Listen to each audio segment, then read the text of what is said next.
Hey everybody. So this is Principal Muhammad with Literacy Consulting Group, school leader, principal for many years. And I wanted to have a conversation today, just a quick little conversation about how it is that you turn a school around, that the culture might not be what it was, or even how you establish a solid culture at a school. And really it's simple, right?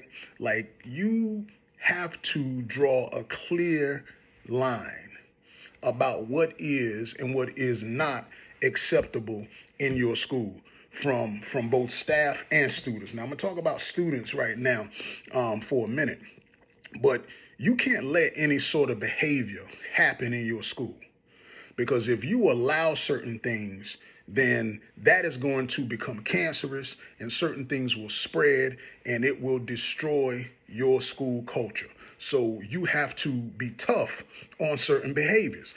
You can't just let anything slide in your school. Whatever's happening in your school is because either you have taught it or you have allowed it.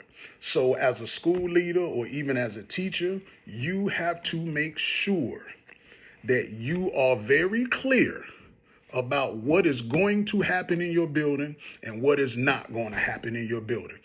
I've been in schools where kids curse like sailors, like they curse better than the grown people, right? And it's just a part of the school culture. Like the leadership does nothing. People just go along with it as though this is normal. And I'm telling you for a fact, man, I wouldn't have that stuff in my school, and I didn't have that stuff in my schools. I remember there was a young lady at a school that I was leading in North Carolina.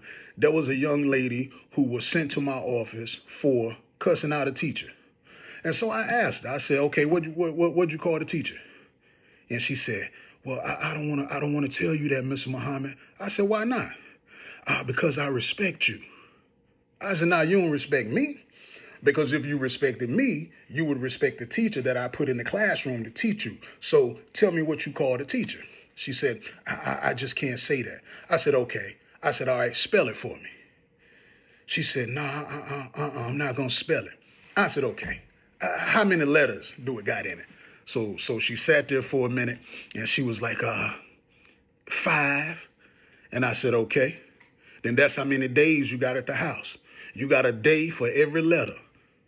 And then you go home and you come back here again and you cuss my teacher out, I'm going to send you home again. And you can go home for them 5 days and practice cussing your mama out. Because what you're not going to do is cuss out the teachers that I have for you.